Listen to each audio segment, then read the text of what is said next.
आज का टॉपिक है हमारा जियोडेसिक इक्वेशन। जियोडेसिक इक्वेशन जैसे कि हमको पता है कि एक तरीके का स्ट्रेट लाइन इक्वेशन है, जिसे हमने क्लासिकल मैकेनिक्स में वेरिएशन प्रिंसिपल पढ़ा है। ठीक वैसे तरीके का इसका थ्योरी है जियोडेसिक इक्वेशन का। तो आइए स्टार्ट करते हैं equation of geodesic. The variational principal that is in the Euclidean space, जिसको अपन फ्लैट स्पेस के नाम से जानते हैं। The shortest distance between the 2 points is a straight line। जैसे कि हमने वेरिएशनल प्रिंसिपल में पढ़ा है कि जो यूक्लिडियन स्पेस होता है या फिर जिसको फ्लैट स्पेस के नाम से जानते हैं अपन, उसमें जो है डिस्टेंस बिटवीन द 2 पॉइंट्स के बीच में जो अपन शॉर्टेस्ट डिस्टेंस निकालते हैं वो स्ट्रेट लाइन इक्वेशन होता है। ठीक है, स्ट्रेट लाइन बनता है। तो हमारा वेरिएशनल प्रिंसिपल में जो है ग्राफ कुछ इस तरीके से बनता है, उसमें डायग्राम ये जैसे मान लीजिए ए एक पॉइंट है, बी दूसरा पॉइंट है, और इनके बीच का जो शॉर्टेस्ट डिस्टेंस है ये रहा शॉर्टेस्ट डिस्टेंस के लिए। तो shortest distance straight line equation के लिए अपन उसमें इक्वेशन निकालते हैं, ये वेरिएशनल प्रिंसिपल में होता है ऐसा ही। हालांकि इसके अलावा और पाथ हम चूज़ कर सकते हैं, जैसे ए पी बी हो गया, बी क्यू ए हो गया। तो यहाँ से पी बी मार्ग को चूज़ करके फिर रिटर्न बी क्यू मार्ग पे आ सकते हैं। तो टोटल कितना हो गया, इन्वेरिएंट हो गया। फिर ये इन्वेरिएंट हो गया, that means equation equal to कितना आ जाएगा, जो इक्वेशन बनेगा वो इक्वेशन स्टेशनरी हो जाएगा, दैट मीन्स इक्वल टू 0 हो जाएगा। ठीक है, तो ऐसा जो है अपना वेरिएशनल प्रिंसिपल में होता है। ठीक वैसे ही जियोडेसिक इक्वेशन में इससे कुछ रिलेटेड है। इसमें अपन यूक्लिडियन स्पेस की जगह में रिमानियन स्पेस पढ़ते हैं। आइए अपने जियोडेसिक इक्वेशन पे आते हैं फिर से। In the Riemannian space the extremum curve shortest or the longest joining the 2 points is defined as geodesic.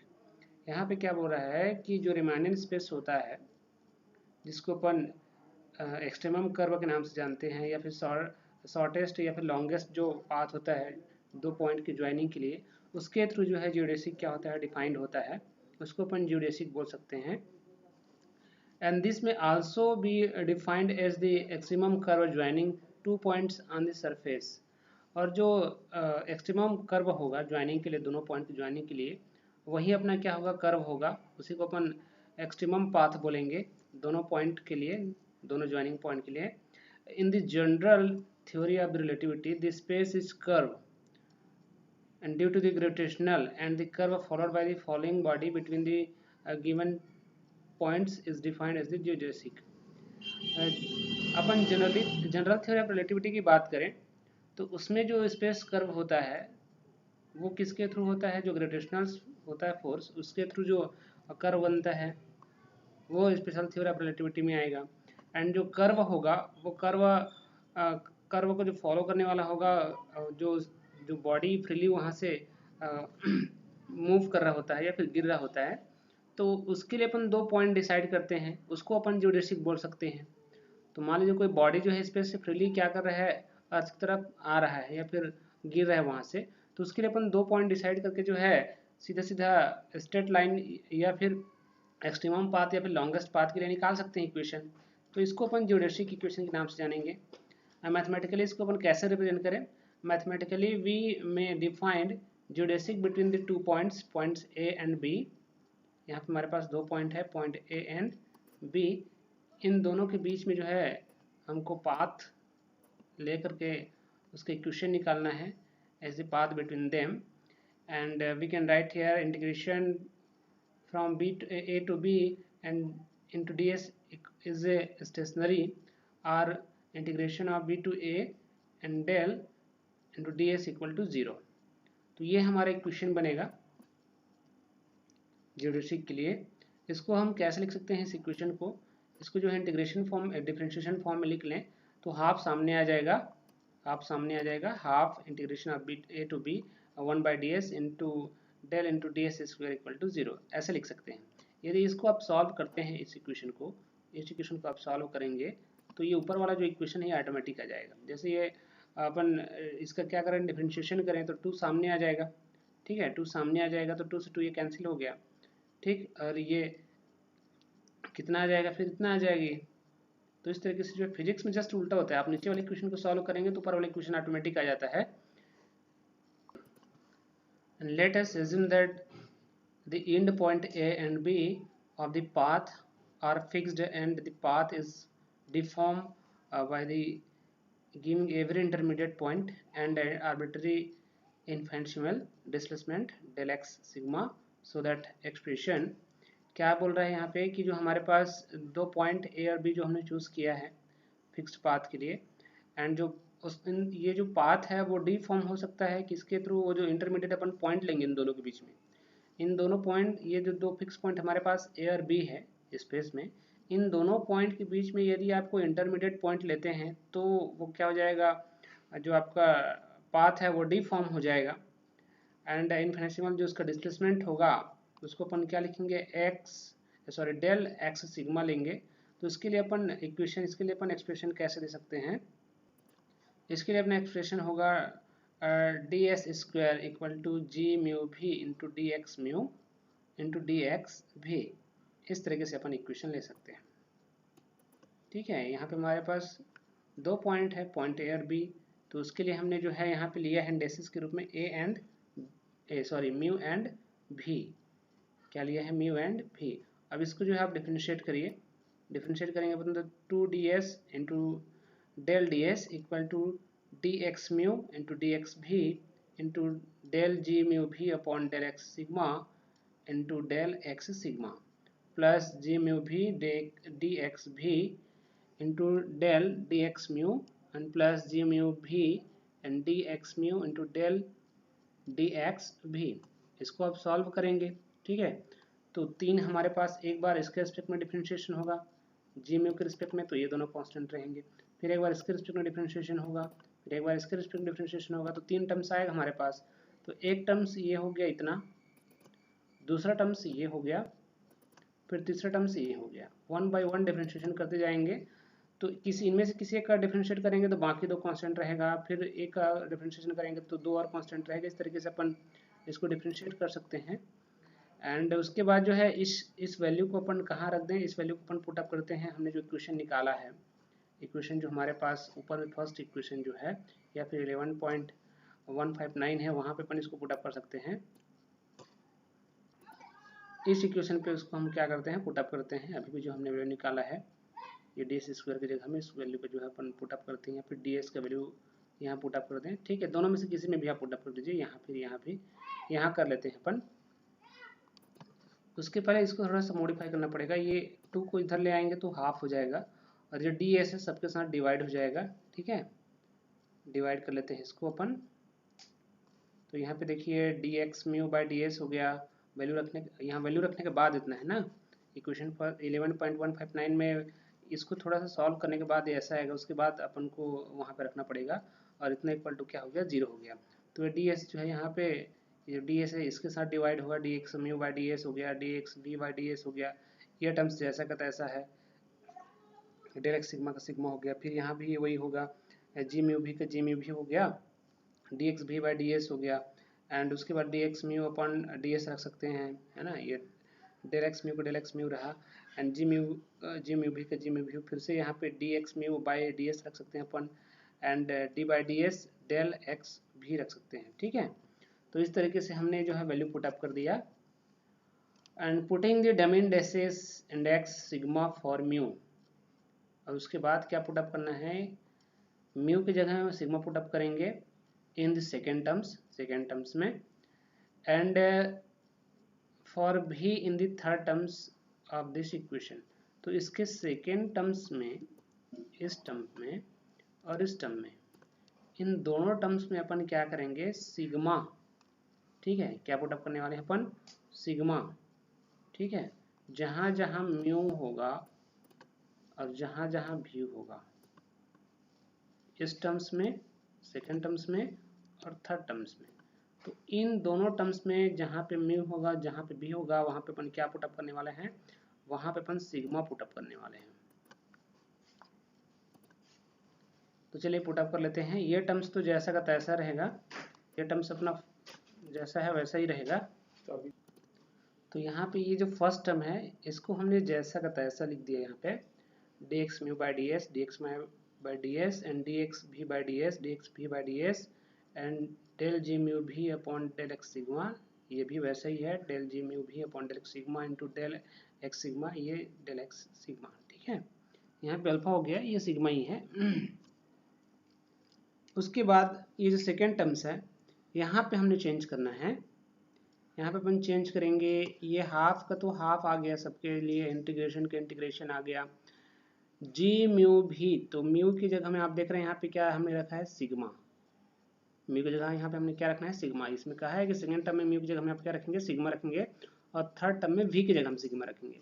तो हम सेकंड टर्म में म्यू की जगह में हमने सिग्मा पुट अप कर दिया, ये डी बाई डी एस, और ये क्या है अपना एक्स म्यू का एक्स म्यू रहा, ठीक है, ये सॉरी एक्स भी का एक्स भी रहा, और ये जो डेल वाला है डेल एक्स सिग्मा, ठीक है, म्यू की जगह हम सिग्मा रखाएगा, और यहाँ भी वी की जगह हम सिग्मा रखाया तो बाहर आ जाएगा, और डी बाई डी एस दोनों के पास है, तो ये D by D S del x sigma बाहर आ गया, और यहाँ पे जो वैल्यू है उसको भी हमने रख दिया, ये वी की जगह में सिग्मा हो गया, ये भी जी म्यू भी, ठीक है, तो वी की जगह में क्या रख दिया, सिग्मा, तो जी म्यू सिग्मा हो गया, और डी एक्स म्यू का D x mu by D S हो गया इक्वल टू 0। अब उसके बाद इंटीग्रेशन करना है, बाई पार्ट इंटीग्रेशन लगाइए, ठीक है, बाई पार्ट इंटीग्रेशन आप जान रहे हैं formula.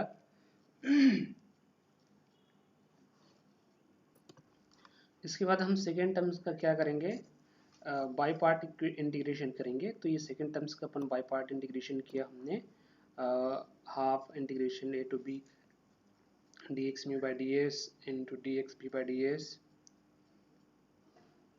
And del ji mu v upon del x sigma and del x sigma into D s, तो ये हो गया।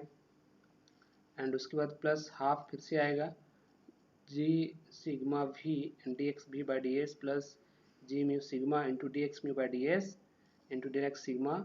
अब इंटीग्रेशन लिमिट यहाँ पे लग जाएगा, इंटीग्रेशन होता है तो इंटीग्रेशन लिमिट लग जाएगा यहाँ पे, एंड ए टू बी, फिर माइनस इंटीग्रेशन करके रहता है तो यहाँ पे माइनस हो जाएगा, और ये इंटीग्रेशन फिर से वही टर्म्स आएगा अपना D by D S and ji sigma भी डी एक्स भी बाई डी एस, ये वाला, and plus ji mu sigma and D x mu by D S into del x sigma into D S equal to 0। तो ये bi party integration हो गया।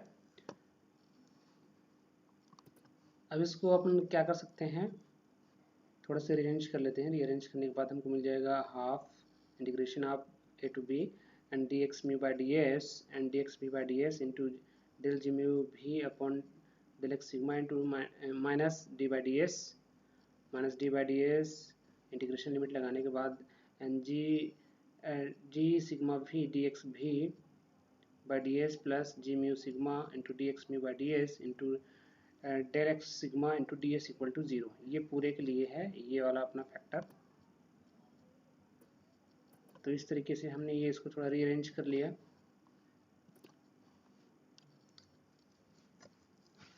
उसके बाद since the integrated part vanishes of del x sigma, बोल रहा है कि डेल एक्स सिग्मा जो इंटीग्रेटेड पार्ट है वो तो वेनिस हो जाएगा, vanishes at both end points. अब उसके एंड पॉइंट्स भी क्या हो जाएंगे, एंड हो जाएंगे। ये इसके दो पॉइंट है वो इंटीग्रेटेड पार्ट यही अपना। And equation 11.160 hold the good for all values of the arbitrary displacement and their sigma, and thus we have half dx mu by ds and dx v by ds into del g mu v by del x sigma and minus d by ds g sigma v and dx v by ds plus g mu sigma and dx mu by ds equal to 0।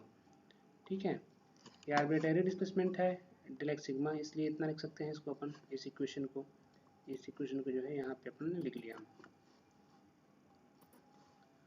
उसके बाद यहाँ पे अब क्या करते हैं, multiplication वाला काम कर लेते हैं। डी बाई डी एस का मल्टीप्लिकेशन सबके साथ कर लेते हैं जो ब्रैकेट के अंदर में है, और ये हाफ का मल्टीप्लिकेशन कर लेते हैं। तो ये हाफ का half D x mu by D S into D X B by D S and del ji mu B by del x sigma. तो ये जो है इतना टर्म्स में हमारा मल्टीप्लिकेशन हो गया हाफ के साथ, ये हाफ के साथ।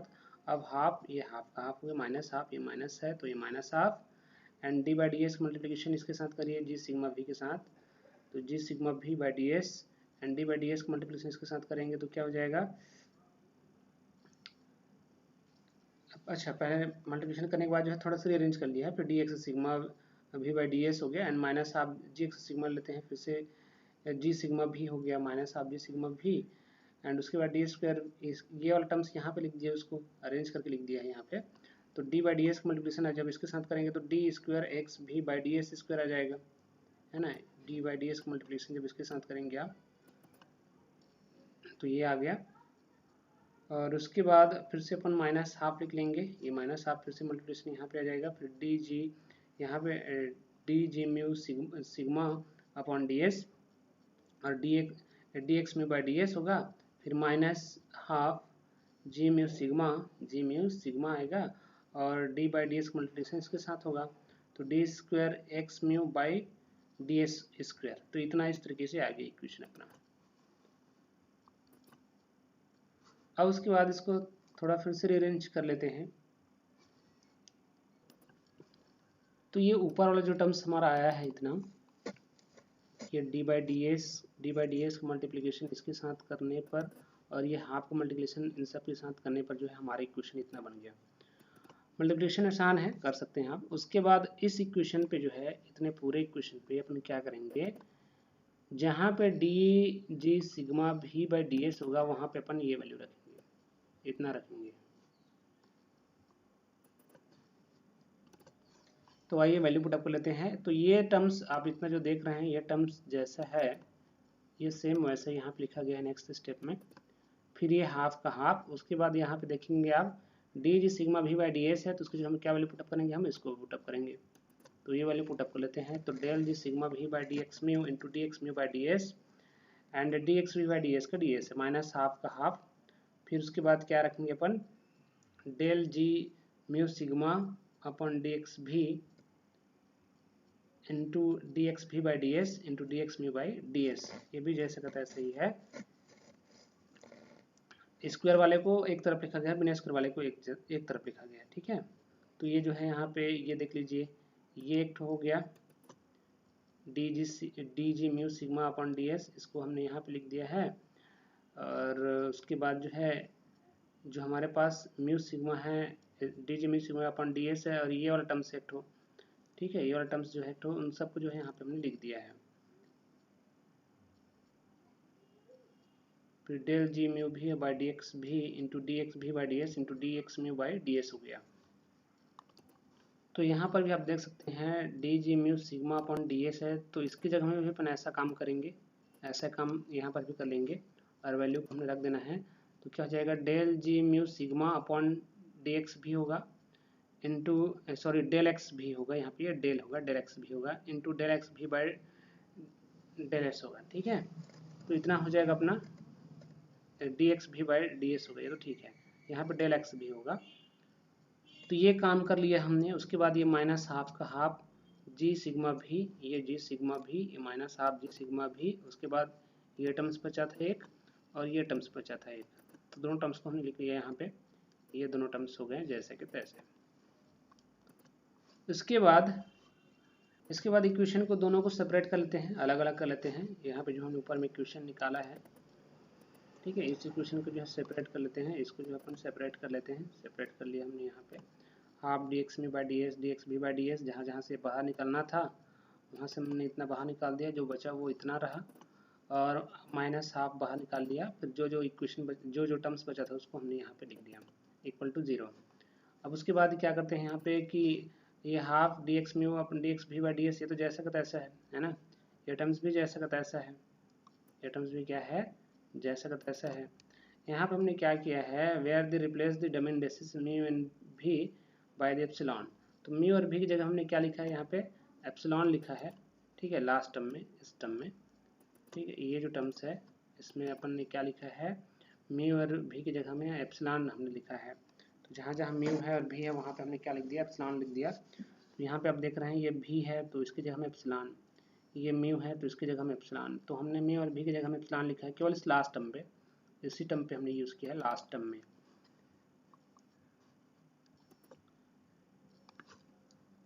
तो उसके बाद हमारे पास जो इक्वेशन बनेगा वो कुछ इस तरीके से बनेगा, ये half D x mu by D s, d x भी बाई डी एस, ये तो जैसा का तैसा ही है, ये टर्म्स जैसा का तैसा ही है ना।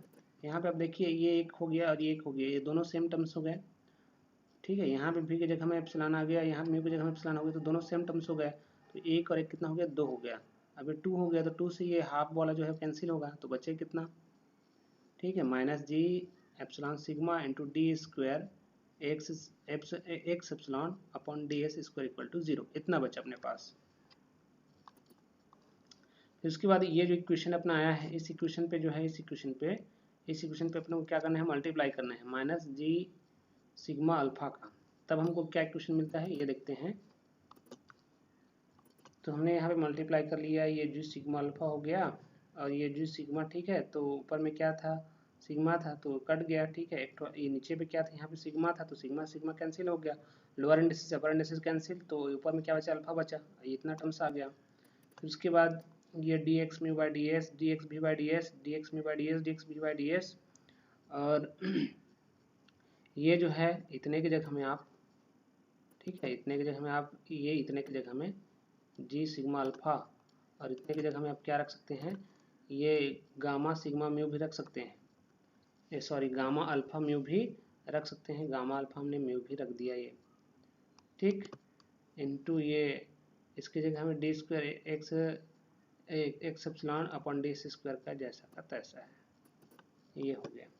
तो हमने यहाँ पे वैल्यू पुट अप कर दिया है, या फिर इसको कुछ इस तरीके से लगा जा सकते हैं, इसको सामने कर दीजिए और म्यू भी, इसको म्यू भी अल्फा लिख सकते हैं, म्यू भी अल्फा, और ये d x mu by D s और डी एक्स भी बाई डी एस, ये डी एक्स भी बाई डी एस हो गया।